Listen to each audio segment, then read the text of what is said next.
Hello and welcome to another episode of All Elite Arcade. We're mid-January. The year rolls on, and as always, I'm here with my good friend, the Chugs. How are you doing this week? Yes, Uno, I'm doing great. 2025 has started off strong. It's been It a started off good, strong. really good beginning to the year with lots of great games to play and lots of great games to talk about. Yes, and we have a hell of a month next month, including like Avowed, that new Like a Dragon game. Unfortunately, originally we were supposed to get that new Assassin's Creed game, but that's been Yes. pushed back another month. But either way, I'm okay with that because Yeah. I feel like 200-hour games in the same month is going to be impossible to play. But 2025 started off pretty hot as of yet, Yeah. including a ton of cool little independent releases. But I will say I'm still playing an old game, and that is still The Witcher 3. I am Yes. still so addicted to playing this game. I last time I think I told you that I thought I was at the end of the game. Yeah. I was not. I was right before and this might be a spoiler, but the Battle of Care Morgan, Care Morn. Yeah. Morn, no L. Okay. Yeah. So I was right before that, and I anticipated that was going to be the final act. Yes. And I think that's the beginning of the final act. So I ended up doing that battle, getting back to Velen, realizing there was a ton of other stuff that I had to finish because every character I interacted with essentially had their own mission to finish, including like some confrontations with characters that I didn't realize would be like the end of my interactions with them. A little spoiler: I killed some people. But so now I believe, because I've dwindled down all the side stuff again after this battle, I believe I'm on the cusp of finishing the game, which is where the debate starts. I'm actually at level 36 right now, Great which level. is great level and probably severely overpowered for the final mission. Should I jump into the DLCs before I even bother touching the last one? You 100% should jump Okay. into the DLCs. And my recommendation too, and obviously the game kind of tells you this as well based on the level in which you start these DLCs. But Mhm. Hearts of Stone was the first DLC, an excellent DLC, so I would start with that one and Okay. then jump into Blood and Wine and then finish up the game. Of course, the ending will be a little bit easier, but the ending, Uno, is so epic it doesn't even matter. The fights are still fun, but Okay. absolutely do the DLCs before you finish the base game. The Yeah, because DLCs are that some of the was best highlights of the game. Yeah. my curiosity, was that would the ending affect what happens in the DLCs? Not necessarily like my decisions, but would I then know where this is heading going into the DLCs? Because I actually have no. To be completely honest, The Witcher 3 was such I cast it aside so much that I have no information about the game. That I have no idea what the DLCs are about, but I can only presume they have nothing to do with the Wild Hunt itself. Yes, the DLCs Okay. are completely separate. Hearts of Stone is incredibly story driven. It has one of the Yes. coolest stories in the game. Blood and Wine is also really, really cool, but it has this like fantasy style visuals and stuff like that with really, really cool battles, but they are absolutely separate. They're incredible, Okay. but it's separate from the Wild Hunt. Okay. So then, yeah, Yeah. I think I definitely by next week you're gonna hear me talk about jumping into the DLC I because can't that's wait, where I dude. was. I wasn't sure. I really wanted to complete the last mission, but I didn't know if it would like ruin the experience to have like the crescendo of the story and then try to do the other two stories.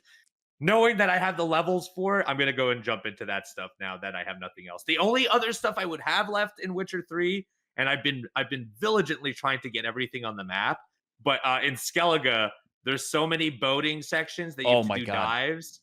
And while I don't dislike those, I get beaten up by the sirens and the drowners so often that it is frustrating to try and get the last like 15 across the world. I still think, though, I probably will try to do those before I complete the whole game. My brain is really, really adjusted to this idea that I have to complete it at almost 100%. And so I think I'm going to do that. And I think that's my plan going into February, because Ooh. February, I'm reserving all of my time for both Avowed and Like a Dragon. Like, I know for sure those are two games. Obsidian has never done me wrong, and they're doing an RPG, first person or third person RPG, and I know that's gonna rule.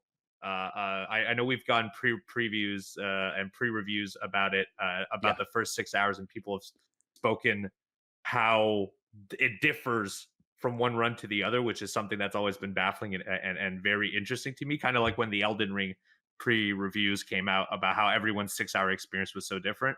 And I know Like a Dragon's going to be for me because I played every single one of those games, and that the pirate ship mechanic looks incredible. So heads up to people who listen to this podcast.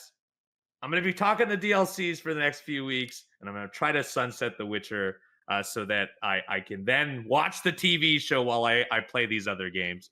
But that was my main piece of video gaming this week.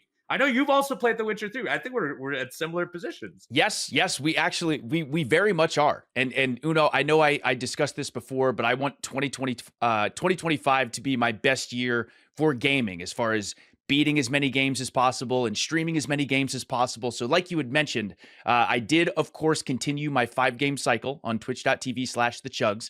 And the first game that I continued was, of course, The Witcher 3 Wild Hunt. And it's so funny that you said you did the Battle of Kaer Morhen, because that's exactly what I did. Like the exact same thing on stream this week. I streamed The Witcher for about a little over 4 hours, like 4 hours and 15 minutes. And I'm so glad you brought up the sirens and getting the treasure in the ocean, because the stream started off where I went into Skellige and I needed to finish talking to as many of these NPCs as possible to see if I could get help with this Battle of Kaer Morhen. For some reason, because I'll tell you exactly why Skellige is so beautiful and I wanted to experience it once again, but I started from like the furthest point in a boat and sailed my way to the next location. And again, so beautiful. The music's playing. And along the way, sometimes I will stop and find those question marks if it's there and available. And I was going and I found a smuggler's cache in the middle of the ocean. Uno, I'm not kidding. It had to be 12 to 15 sirens just attacking me, destroying my boat in the middle of the ocean. Just this completely optional random moment where I'm firing with my crossbow. I'm using the School of the Cat gear, so I finally got leveled up enough to be able to use the feline crossbow. That's the other thing too, is when you do side missions, you get very minimal amount of experience. You get incredible stories and lots of times incredible items. But when you do these main missions, oftentimes if I decide I'm doing a secondary quest or a Witcher contract, and then I go, I'm going to do a couple main missions, I'll level up 3 or 4 times because of the amount of XP that you get. But anyway, so I was being attacked and it was chaotic, but I ended up making it. Thank God I didn't have to swim the rest of the way. But once again, I also did the Battle of Kaer Morhen. And what I was very excited about is, because this is my second playthrough of The Witcher 3, is I got an achievement this time saying that I was able to bring every member that I could possibly bring to Kaer Morhen. Yes, I got the same thing, which awesome. I was like, oh, that means I actually genuinely did this properly. Yeah, exactly. So I was so happy that I finally did that. I didn't even realize that I had missed out on that the first time I had played. But God, when I played The Witcher on stream this week, I went through every single emotion. I was happy. I was frustrated. I was laughing. At the ending of the Battle of Kaer Morhen, I cried. Again, The Witcher is such an unbelievable game. It really is like a piece of art. Like, it's just everything that I love about video games so much. I also continued Paper Mario: The Thousand Year Door. And once again, I'm about to get my 4th crystal star. There are 7 crystal stars total. So I think I'm a little over halfway to beating the game. But again, I've mentioned before how charming the game is. And there was this really cool section I'm in now with like a haunted mansion and booze. And I ended up fighting this ghost. And this ghost, also spoilers for Paper Mario: The Thousand Year Door, this ghost takes the form of Mario. But you continue fighting this ghost, and then you beat him, and Mario and your partner Yoshi at the time celebrate, and they go to leave. But the camera stays on the ghost that you defeated, and it just stays there. And I was just waiting. I'm like, okay, did it freeze? What's going on? I pressed A, and then all of a sudden I jumped. So the ghost didn't just imitate Mario. The ghost completely switched bodies with Mario. So now I'm running around as this ghost Mario. No one thinks I'm really Mario. I have to get my name back. I have to get my body back. It's just really, really cool. Super, super fun game that I'm very, very glad to be playing. Also, yesterday, as a matter of fact, I continued the third game in the 5-game cycle, which is Dark Souls 2 Scholar of the First Sin. Again, I'm really, really enjoying it. I've already beaten this game, but I'm really, really enjoying the story. I was able to get to one of the coolest areas in the base game, which is this awesome dragon area where there are just dragons flying all over the place. It kind of reminds me of the area towards the end of Elden Ring, where when you're on the floating yeah, platforms with all the dragons flying and circling around the tornadoes and stuff. Right. It's it's not the exact same, but I can see the inspiration with Elden Ring from Dark Souls 2 in this area. There's also these enemies that run around and dive at you, and there's this orange mist that comes out, and if it hits you, it so quickly destroys your equipment, whether it's rings, weapons, or armor. So that part is really stressful. There's also a bunch of dragons sleeping in all these different paths, and they won't bother you as long as you don't break the dragon eggs. If you break the dragon eggs, forget about it. There's also another really cool section as you go to lead and talk to this dragon king, like the leader, this giant dragon, where there are these really cool guys who are like your size, but there's also these giant guys with whether it's hammer, swords, what have you, and the smaller guys will just stand there and watch you. And you have to fight these giant guys. If you decide I'm just going to run past these enemies and not fight them, not only do the giant guys come after you, but the smaller guys who are way more dangerous, way quicker, will also attack you. But if you stand there and you honorably fight these giant guys, they'll respect you. And they just stand there and kind of let you pass, which is a cool little feature that I haven't seen a ton in Souls games either. And I'm at a point now before I also start the Dark Souls 2 DLCs, where I'm going back in time and finding these memories of the giants, because in the Dark Souls 2 canon, the giants were the kings and the leaders of this world before humans got there. So there were all these battles between humans and giants. King Vendrick was leading the humans, but the giants ended up failing. So going back and fighting these giants and the giant lord and stuff like that is so cool. You have a limited amount of time within these memories to get souls of the giants, but just a really, really cool section. So that's what I've done. Also, later on this week, it will be more Prince of Persia: The Lost Crown, and of course, Silent Hill 2 Remake. But off stream, I did have the chance to game quite a bit as well. Of course, we always mention it on mobile, Pokemon trading card game Pocket. I'm still going strong. I had some really good pulls recently. I got a Mew EX, which is really, really nice. I was excited about that. So continuing to expand on the collection, but as well, I brought my Nintendo Switch this week when we were traveling. We had a very busy travel week this week, but I did have the chance to play some more Pokemon Scarlet. And again, Pokemon Scarlet is open world, and I fully intended on going right to the next gym. But again, similar to The Witcher, there are so many little areas that you can find along the way to explore. So whether it be catching new Pokemon or finding these crystals to fight these crystallized Pokemon or fighting trainers, the open world has been an absolute blast to explore, or climbing towers and collecting chests. So really, really enjoying that. And then Uno, I finally started. I said I was going to be real focused, real diligent on beating games, not only on stream, but off stream. But I started the Call of Duty Black Ops 6 campaign last night. Man, It's gorgeous. It is a gorgeous, gorgeous game. Don't you find, so I was playing it, I played maybe 4 hours of it. The facial animations are insane. Unbelievable. Absolutely unbelievable. It looks so real, so detailed. The voice acting is great, but like you said, graphically, so impressive. You could see the beads of sweat on people's heads, or like hair growing in on the face. It's unbelievable. The animation is great. But again, the game itself is super, super fun. I only did one mission. Of course, the gunplay is a blast. The Omni movement is a blast, which we talked about. But I think my favorite new feature is you have this hub area, like this house kind of out in the woods. And it's the area where you can upgrade your character. So for example, the first thing I did was got a weapons bench where now I can carry one extra mag, or it can affect your recoil. You can update or edit your weapons, which is really cool. But I also love the fact that I was just kind of wandering around this house, which is so cool. And I found this black light. There are a ton of secrets within the Yes. mansion, which I have not yet discovered. Like I see this piano that I have to play a certain thing to get the piano to do something. I don't know if it's just going to be cash for me to be able to upgrade my weapons bench, or if it's something completely different. But it's really, really cool. I love the almost RPG elements of Black Ops 6 in that sense. So I've really, really been. It really digging that. made me think that hub world. Like now that I'm maybe like 6 missions in after Oh, 4 great. hours, and slowly trying to unravel what that mystery inside of it, because I picked up on it with the blacklight very quickly. Yeah. And it really feels like they just decided to add a Resident Evil 2 mansion as your hub world while Right. you're simultaneously playing all these missions. It's very neat.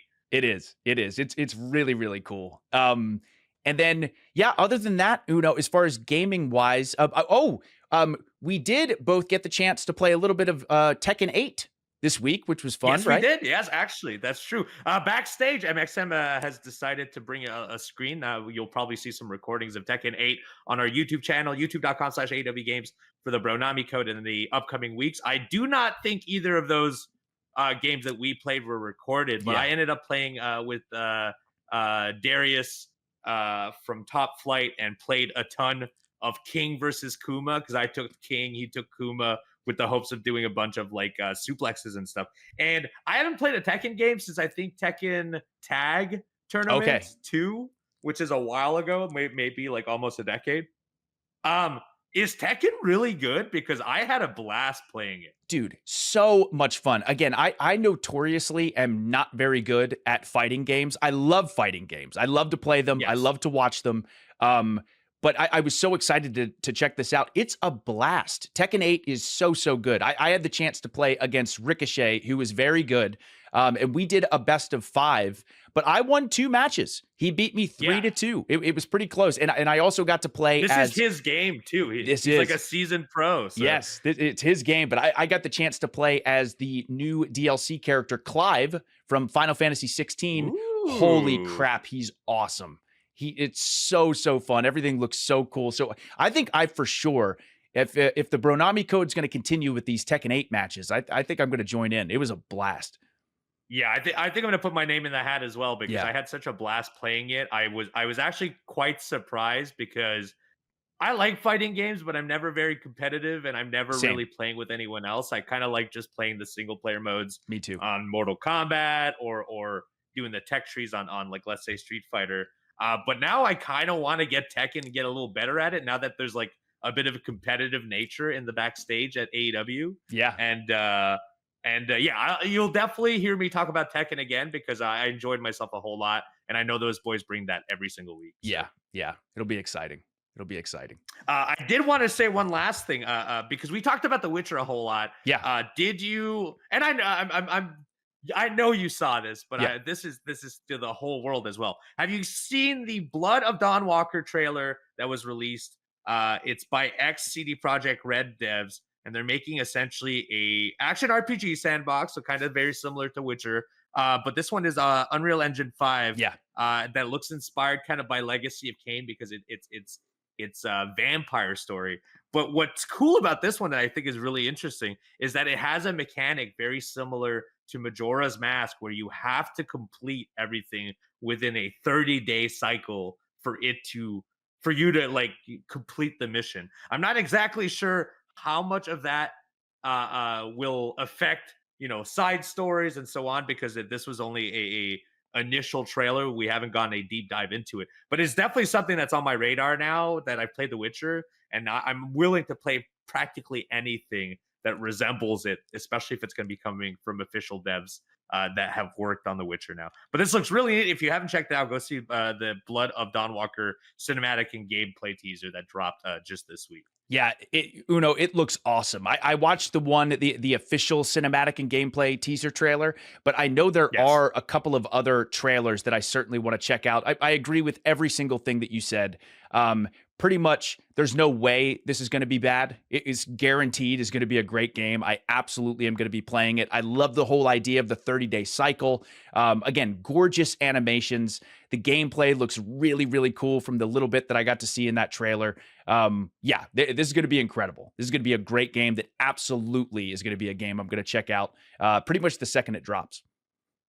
Yeah, same here. So add that to your list, friends. If you are like us and you have a game of upcoming or a list of upcoming games you're interested in, that is one that is definitely on mine now. And it came out of nowhere. I did not hear about this until this trailer dropped. And on top of that, we know we're getting Witcher 4 at some point too. So we're eating good. We're eating good when it comes to Witcher content for sure. Yeah. That's it. That's all I got my hands on this week. Unfortunately, this was a smaller week of video game play, which sucks because Fortnite just dropped a big Godzilla update that I wanted to play. Where Godzilla's like rampaging through the map. But I bet you by next week I'll be able to talk about that. I'm very excited to jump back into that. I haven't played Fortnite in quite some time, and Fortnite's been like a steady game in my inventory for a while. I just haven't had a chance in the last couple of weeks. So do look forward to next week because I will be talking about the DLC and that almost guaranteed.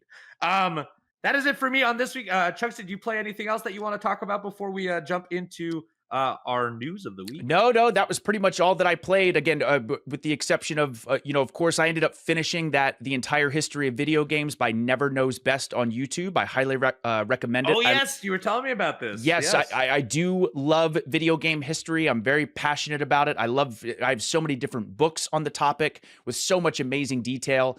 This particular video is 6 hours long. And again, some of the books have even more detail, but as far as a video format on the entire history of video games, this is the personal best one that I have seen, and I just finished it. Just an excellent video for anyone interested in the history of video games.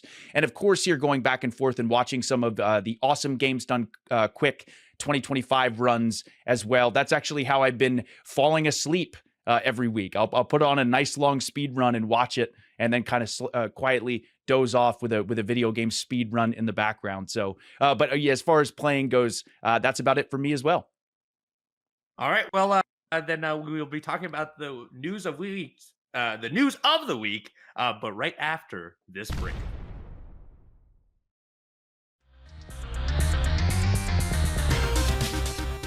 And we're back. It is time to talk the news of the week. It is January. By the time this comes out, it'll be January 20th. I can't believe we're already this far into January. But here we are. Yeah, we have officially started the new year. We have officially started 2025, Uno. Oh yes, have we not? And not only did we start the new year, we've already got our announcement of our first console release this year. It's been teased for a while, but it finally is official. Switch 2 is coming in 2025. Nintendo dropped a teaser video, including saying that on April 2nd, there will be a Switch 2 focused direct with more details, including price, the exact date, and hopefully a launch lineup, although they have not said that. As of yet, we do know there will be a Mario Kart title, and from that trailer, it seems that it will allow up to 24 players. There's also a whole lot of hubbub about Donkey Kong not looking the same anymore. But that's an entire other story that we could discuss at another time. Let's talk about what's new on the Switch 2. First of all, really sleek design. It looks like a cross between the original Switch and a Steam Deck at this point. Yeah. It features Joy-Cons once again. This time they are black with design with an inside strip of color, so they still have the blue and the pink from previous generations. And it seems that they magnetize to the side of the consoles to connect. There is a new button under the home button that we do not know what will do. The controllers are larger by about 15%. The Joy-Cons can also be used as a mouse. I don't know how that will work. Larger SL and SR buttons, so there'll be larger actual like trigger buttons at the top part. Hardware-wise, there's a new USB-C port jack next to a 3.5 millimeter headphone jack. It has a new kickstand, this time a U shape that it can actually go all the way to lay down as well. So you can have it at a slight angle onto when it is on its back. And the dock now features more of a rounded design, including a port directly on the Switch where you will not need to dock it to put into a TV now. So it will be extremely good for us who Oh travel a yeah. lot and try to connect this to a hotel for sure. Um, and then another huge thing they announced is it will be backwards compatible, although Yes. some games may not be fully supported. I don't know how that works. Right. That might just be based on, maybe there's features on the previous Switch controllers that will not be available on this one. We do not know. No details have been disclosed on this yet. I'm excited. This looks sleek. I'm especially excited because we've already seen some teasing of what potentially could come out with this Switch. Yes. If you Yes. want to take this over, Chugs, I know exactly what we're talking about. Please, because I on purpose wore a Silksong shirt today for today's podcast. So again, this a lot of this is guesstimating and trying to figure stuff out. But Uno, like you had just mentioned, just very quickly, again, so excited for the new Switch. The bigger screen, the bigger Joy-Cons, backwards compatibility is huge considering how many Switch games I have. So that's all very exciting. And then when we think about launch titles with a new Mario Kart and 24 players, maybe them doing the Breath of the Wild move where they have Metroid Prime 4 on both the original Switch and the Switch 2, all that's very exciting. And these are all guesses. But what I'm most excited about is the potential for Silksong potentially being a launch title for the Switch 2. Now, the reasoning is, and there's a lot of incredible videos on this topic. However, someone at Team Cherry decided to go on X or Twitter the day before the Switch 2 announcement and said, tomorrow there's going to be some really big news, something along those lines. So then everyone thought it was going to be Silksong news. It was not Silksong news. Instead, it was the announcement of the Switch 2, so people were confused. Then this person decided to change their profile to a piece of cake, a picture of a piece of cake. Everyone was very confused. But of course, the Hollow Knight, the Silksong fans, they're going to dig as deep as humanly possible, me included. And fortunately, a bunch of people did a bunch of work and they reversed Google image searched this piece of cake. And this piece of cake, the picture is from a recipe that was posted on April 2nd. And the next Nintendo Direct talking a lot more about the Switch 2 is on April 2nd. So people have really got their hopes up, me included, thinking that there's going to be some sort of announcement in regards to Silksong on April 2nd alongside the Switch 2.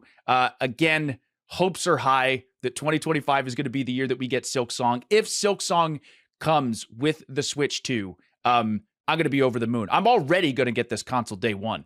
But my God, Uno, if we get Silksong with Switch 2, I'm going to be over the moon. Beyond excited. Beyond excited.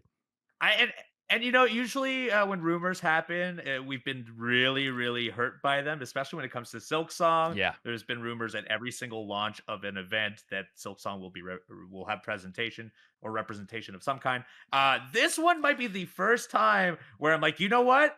I cannot see the devs themselves putting themselves in a line of fire if it wasn't to tease an actual release or at least information about it. And also, if the tease is just a tease to an April 2nd date, it would be blasphemous for them to do this after all of the flack they've been getting over the last 2 years. And also, I feel like the fact that we haven't heard a whole lot about it makes a ton of sense if it meant that it was going to be attached to the launch of Switch 2. You're right. Because by launching it on Switch 2, you couldn't disclose that unless it was like you couldn't disclose the release of where Silksong is until Switch 2 is officially released. Yes. At least to the public as far as knowledge. So I think there's actual weight to this, and I think we're finally getting it. I think we're finally going to get Silksong. I think so too. And I agree because it makes so much sense why they haven't talked about it as much. Also, Team Cherry with Hollow Knight and hopefully with Silksong, they've been known to do like ARGs where people have to like dig for answers or find hints and find meaning behind posts and things like that. So this would line up completely, but I'm with you, Uno. Every other time I was hoping for Silksong, it was just a like blind faith, just hoping that it gets announced. This time, they're really laying out the cookie crumbs. And I think there's some weight to this. I think there's a very strong possibility that we get some news about Silksong alongside the Switch 2, which, my God, let's go. Let's go. I think so too. And I hope they launch with it. Well, we know that Mario Kart will be involved, but I hope there's a Mario title or at least something of their large IPs. I would presume there is, because this seems to be something they've been working on for a while. We haven't heard about a new Nintendo IP title, and Metroid Prime 4 also took a back end recently. So I would not be surprised if we get more news on that. Very excited for April 2nd for more news. If you had to make a estimated guess on the big launch title and on the price, what do you think they're going to go for? The big launch title and the price. Ooh, God.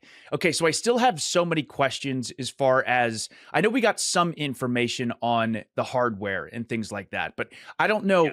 Uno, quick question. Has it been confirmed or announced if the larger screen is also an OLED screen, or is that just rumored at this point? I believe it is I believe it is an OLED screen. It is an OLED screen. Okay. Well, Uno, I think I'm just going to manifest this into existence. If some of the launch titles, if one is Mario Kart 9, another is Metroid Prime 4, and another is Silksong, and then whatever else they have, with the bigger Joy-Cons, with the bigger screen, with the bigger OLED, I'm imagining a launch of fall of 2025 before the holiday season, and I'm guessing $399. You think so low? Really? I think $399. I would be. So my estimated guess was I was going to say $499. Okay, which might still be expensive. Here's the thing with these handhelds, it's kind of hard to decipher where we're at, right? Yeah, because anything that was last year's price, all of that hardware has been reduced in cost this year. And I know the Switch had sold for less than what it was manufactured for. So they are willing to lower the price because they know then they can get, once you have it in your hand, you're going to start spending money on the games and stuff. That's where the money actually is. I'm going to say $499. I think you were right, though. I think the fall, if we're talking April, it's either got to be it's got to be a July release, or I think it's going to fall sometime in the fall, maybe September. Yeah. And while those 3 launch titles seem like good guesses, I think also we're going to see a Mario title. I feel like you have to have a Mario title that's also more aimed at the children. Although Mario Kart could be it just feels like a really recycled thing to do. Yeah. And I feel like Nintendo is going to try to fire on all pistons and get a Mario launch. I hope so, especially after the success of the first Switch. And to be fair as well, price wise, obviously, even if it's $499, I certainly will pay that price for the Switch 2. But again, I'm so interested looking at the history of Nintendo, how they've kind of done their own thing in the sense of they're not worried about being as graphically impressive as the PlayStation or the Xbox. Like the success of, and I know this has nothing to do with the Switch per se, but even looking back at like the Game Boy, the Game Boy at the time technically was the weakest handheld. The Atari Lynx was stronger. The Game Gear was stronger. Much stronger handheld consoles. But the Game Boy was more affordable, more accessible to so many parents who were buying these handhelds for their children and things like that. So it'll be interesting to see. Again, you're right. I could see $499, but I could also see $399. And with the launch of a major Mario title, it could be Mario Kart 9. Maybe for the winter season, they decide to drop Mario. But Uno, if we get a full blown 3D Mario game, in addition to all these other games coming to Switch 2, oh my God, Switch 2 needs to have a really, really great launch in the first quarter of when it comes out. And I think Nintendo knows that, and I think they will. I hope so too. Yeah. I think I think it would be silly, especially because the last 2 years they've had some titles launch for sure, Yeah. but since Zelda, they've really slowed down on their large releases. I Yes. think all in preparation for this. I think Yeah. if you had a plan to release something on Switch, this already has backward compatibility. They probably push back some things. Like Prime might release on both consoles, but on Switch too, it just runs better, right? Right. So I'm really excited, and I'm really hoping they at least have one big title that is unique to the console, because I think it's also going to be very hard once again to maybe advertise this, because it looks exactly the same, it does exactly the same thing, and it has the same name except with a 2 beside. And Sure. when they've done Wii U before, there was a lot of confusion just on that alone. And so I'm willing to bet there'll be a bit of confusion now. I'm hoping I'm wrong, though. Well, you know what was funny? I actually thought about this, Uno, because we talked before about how much we would love the name Super Nintendo Switch, like how cool Yes. that would be. However, thinking about history once again, I do completely understand why they went with Switch 2, because maybe Super Nintendo Switch would be confusing and it would feel like to a casual gamer, Yes. it's just a souped up Switch because of, like you said, the issue with the Wii and the Wii U. But as far as a 2 behind it, most successful video game console of all time, most sold PlayStation 2. So we'll see. We'll see how the Switch 2 does. Yeah, I'm very excited to find out how this all lays out. Yeah, yeah. That's it for Switch 2. I'm sure we'll be talking about the Switch. Well, we will in April, but we're going to be talking about more. There'll Oh be yeah. more teases. There'll be developers saying they're on board. We're definitely going to be talking about that very Yeah. shortly. We've got some Pokemon TCG Pocket news. It seems they started previewing the new trading features, as well as the implementation. This month is in for a big one for us who play TCG, because a new set is planned to be released this month. As well, details on how trade will work, including you can only trade cards of the same rarity and only between friends. Card rarity goes from 1 to 4. So 1 star can be traded with 1 star, 4 star can be traded with 4 star. There's an item that has to be consumed in order to trade them. So I'm assuming you'll Oh. have to use a currency to use an item or purchase those items. That way you can't just freely trade at all times. They've got to find a way to monetize this, so I understand it. Sure. And also probably give value to that premium plan, by giving you probably free items to do trade. Yeah. All of that is due this month. I'm excited because I'm already I can't seem to get a whole lot of new cards on these new packs. So having a new pack will get me right back in there almost instantly. Oh yeah, yeah. This is absolutely great news. Again, me and Uno are still playing this game consistently, and same thing. It's been tougher and tougher to get new cards. Even though I did mention earlier, I did recently get a Mew EX card, which is like a 2-star card. So I was excited about that. But yeah, the trading feature. First of all, it being you can trade 1 star for 1 star is really really smart. That makes sense. And also having the item, so you can't just consistently trade over and over again, because I feel like people would finish their packs very very quickly. So this is cool. This is all good news. Again, a new pack. I'm in. Agreed. Other news here. This one's a little on the weirder and maybe potentially bad side. PlayStation, known for having canceled Concord. Is that what that was called? Concord. Yes. Yes. Concord, most recently, well, have supposedly canceled 2 more live service games, including once, and this one hurts. By Ben Studio, who have already had a previous canceled single player game in the works, and Bluepoint Games, who made Shadow of the Colossus and Demon Soul remasters. Both of them were working on live service games. Unfortunately, it would seem that's been shelved with reportedly, because Concord did not do well. That led to layoffs in Bungie, which led to layoffs in other places, and which look like they are redirecting where they're investing their money, because they believe live service may not be as good. Canceled projects they've done before. They had a Spider-Man Online game that was canceled. They had a rumored Last of Us PvP game that was supposed to be attached to Last of Us 2 that seems to have canceled. A Twisted Metal live service game supposedly was canceled in the last few years, as well as a Destiny spin-off. So this is not the first time we hear about live services that have been canceled at Sony. They believe that they are now targeting to less live service titles, and more person projects. And it would seem that somehow, though, Bluepoint, which had a live service game canceled, are now potentially working on a live service God of War game. So that Mm. seems to still be in the play. I don't know. It's kind of cancellations usually is a thing that happens, and we don't get to hear much about it. Yeah. But Sony being at the top of the game right now and having so much stuff recently canceled, I can't foresee this being good news, Right. especially in a weird year where there's been a lot of layoffs and a lot of cancellations. Hopefully, though, they restructure this so that people can head into more single player games. I do know they're still working on Marathon. Hmm. There's a Haven Studios PvP game that's being worked on. And as well, they will continue support with Helldivers 2, which has still been a huge success.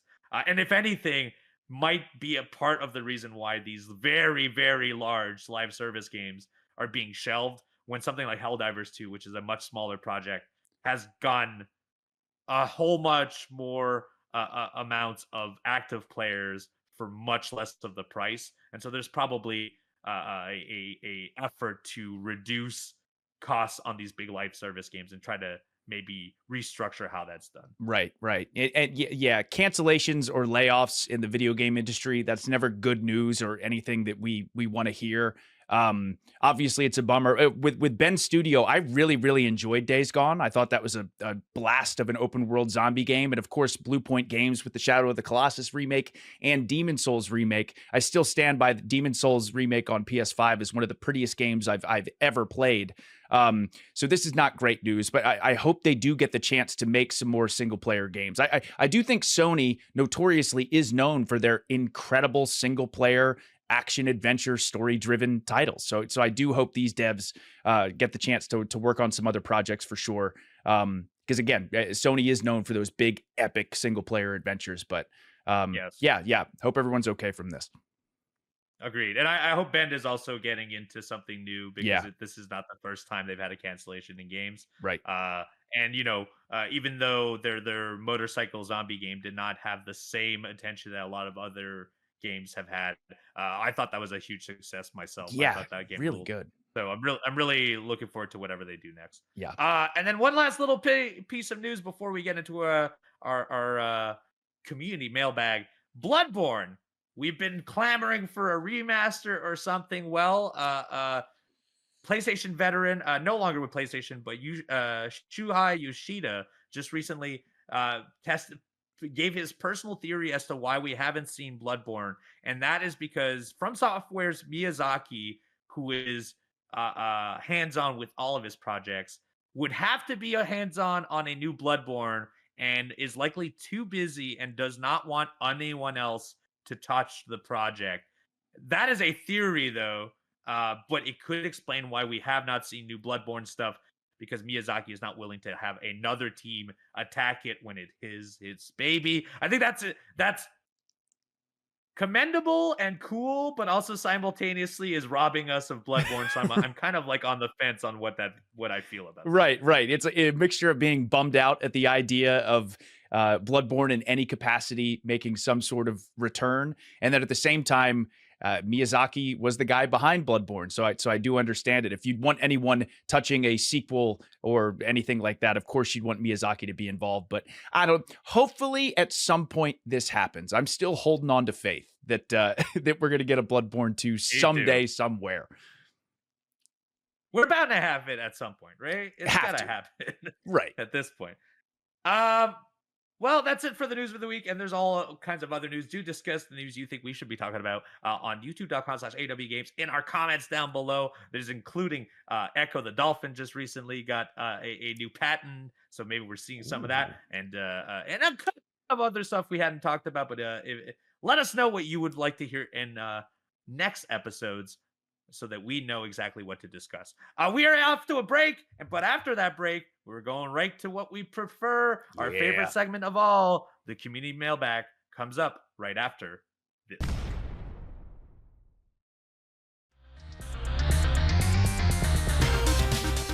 And we're back. It is time for the community mailbag. You can get your questions answered here right here on Elite Arcade. All you got to go is go to tbs.com/arcade mailbag. As always, this segment is sponsored by our good friends at Upper Deck. Collect your favorite wrestlers in 2024's Upper Deck AEW packs and start your trading card collections today. Unwrap autographs, memorabilia, and premium tech inserts. As always, Chugs, you've got a pack in hand. Yes, What I did we sure get do. this week? A fresh pack opened up. We got Jay White. Ooh, Oh, Phoenix. there we go. Oh, We got the Young Bucks. the Young Bucks. Recently IWGP tag. Billy Starks. Nice. Diamante. Sky Blue. Oh, this one's got a hollow foil Yeah, on it. yeah. We've got a canvas Takeshita. Yeah. Ooh, Kenny Omega. Kenny Omega, who just made his big return. Yeah, Darby Allin. Keith Lee. Lee. Mike Posey. Yeah, baby. Oh, I'm the most excited for that card. And Dr. Britt Baker, DMD, to end things up. Good pack. Good pack. Good pack. Good pack as always. If you want your packs or any other kind of sport packs, Upper Deck has you covered. Go to visit and upperdeck.com. Upperdeck.com to learn more. Thank you very much, Upper Deck, for sponsoring. We've got 3 questions today. Chugs, would you grab that first one for us, please? Absolutely. Starting off here with Nico. Nico, thank you very much for the question. Hey, Uno and Chugs. How often do you take the time to dive into a game's lore while you play? Which games will you dig into all of the journal entries, notes, audio logs, etc.? Nico, thank you very much for the question. I have said this before. I love me some juicy lore in video games. Oh, yeah.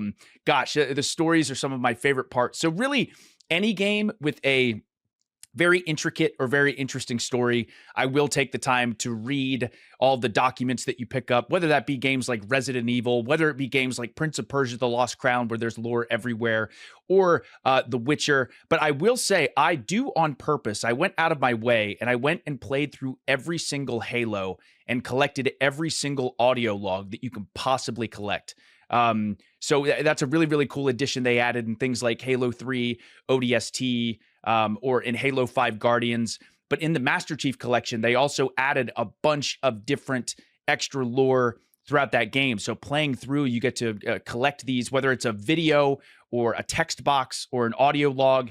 There is so much lore in the world of Halo that I really, really like to explore. So that's the one that comes out in my mind immediately. But Nico, seriously, if your game has lore, documents to read, extra stuff to collect, I'm doing it. But Halo's the one that sticks out in my mind.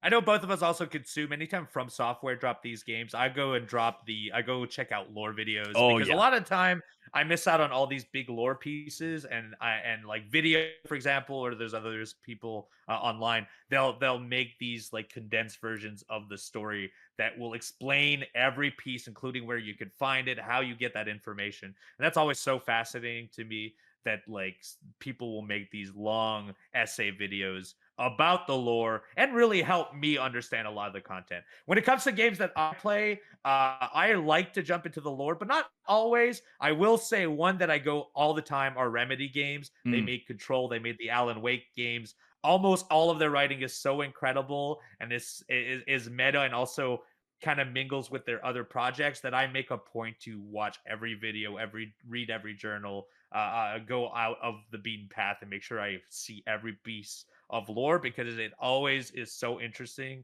and it adds so much to the experience.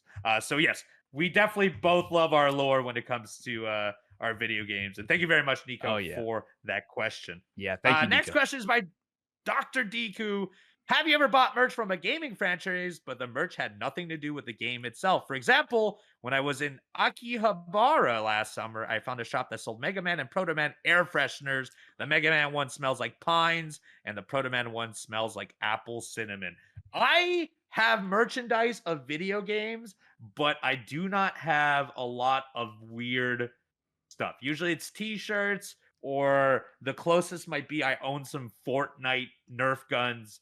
But even that seems to be tangentially attached to it. But I know you own a lot more stuff So this might be more suited for you. Well, yeah, same thing. I love video game merchandise. Uno, like you said, whether it's books or t-shirts or collectibles and figures, I've turned this entire room that you see behind me, if you're watching the video format, into my ultimate game cave or my game room. And I'm still working on it as time goes on. But there is a bathroom down here that I've decided to turn into a video game bathroom. So I have a bath mat with Super Mario Bros. I have a Mario little trash can. I also have Mario soap, Mario body wash, a lot of like really interesting kind of out there stuff. So yeah.